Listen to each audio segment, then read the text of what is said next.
Hi, it's Gab, and I have a special new guest today. I'm so excited to welcome my friend Jacqueline Hennessy.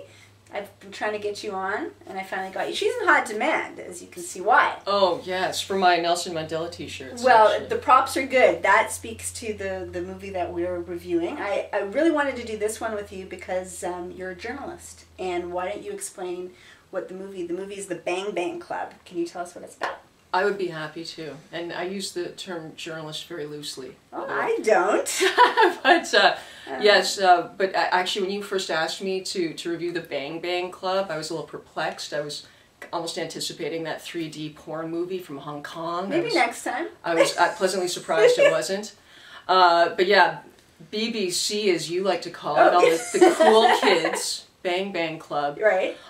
It's actually about a group of rock star photographers, photojournalists in South Africa right before the fall of apartheid.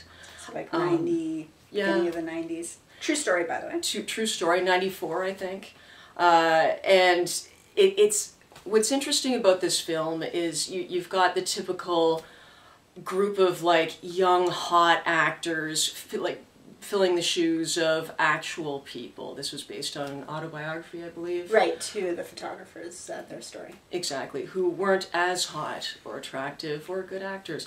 And two of them are actually no longer with us. Right. But it is actually a fascinating story and rather pertinent because these are people who would go into the line of fire, who are almost like a pack of hyenas as photographers, would smell death and go right into the fray. They didn't have to go far usually. Exactly, especially at this time when there was orchestrated violence between that the government was doing kind of insidiously to try and wreak havoc between like warring tribes and the townships in South Africa. So there was plenty of violence and gore to be shot and to be disseminated internationally. So these photographers went right in there, got the goriest shots of, again, the worst stuff that was happening. They were fearless. It was like their high, like they were sort of it was their jocks high. Almost who that was what they got off on. And was also to make a buck, but it was a package deal. It was like their thrill, their job.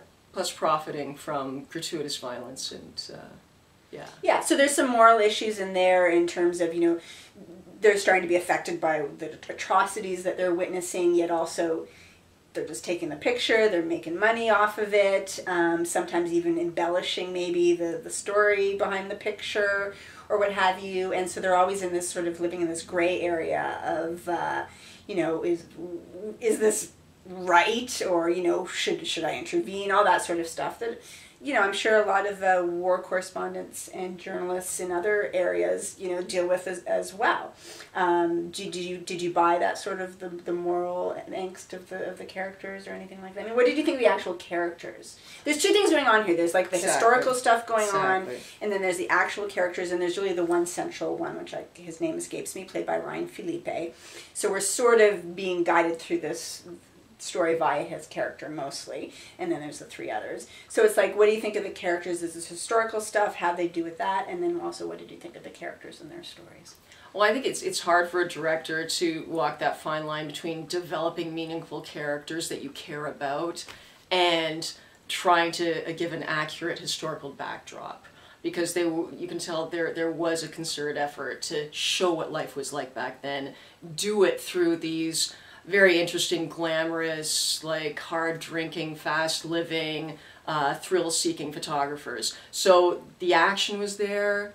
The snapshots. It had a real feel to it. I thought it had a pretty legit feel to it. The action and just the shooting.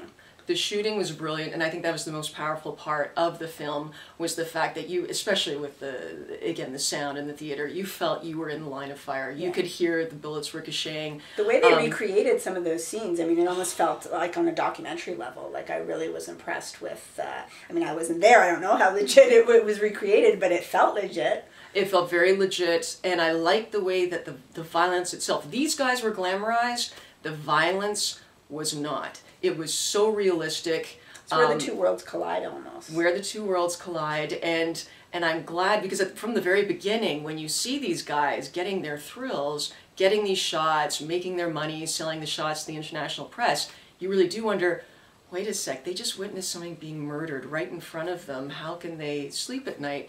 And that is addressed a little later on. But I think... Was it addressed well? Did you buy it? It seemed like it was kind of capped on at the end. It was like an afterthought that they just kind of slapped on at the very end.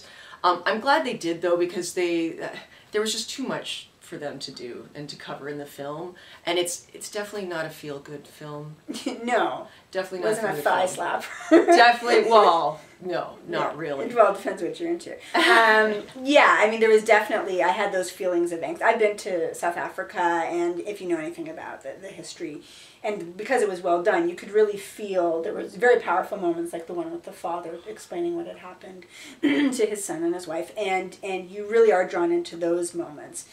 And then there's the photographers who, they're almost like pawns in a way to have a story that's somewhat sexy and cool and maybe appealing to more of the general public. Because otherwise, as characters, I wasn't really that engaged. I didn't find them that believable. Certainly the moral quandaries, as you say, was sort of a bit forced. I kept thinking, like, I know what the filmmaker or the screenwriter wants me to feel here, but I'm not quite feeling it.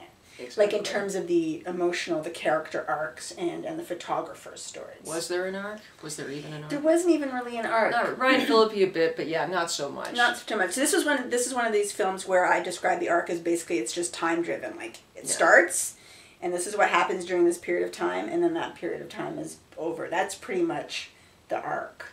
And how did you feel? I found it a little too jarring too, with the actor from Watchmen, her name escapes me now. Malin Ackerman. It's Malin Ackerman.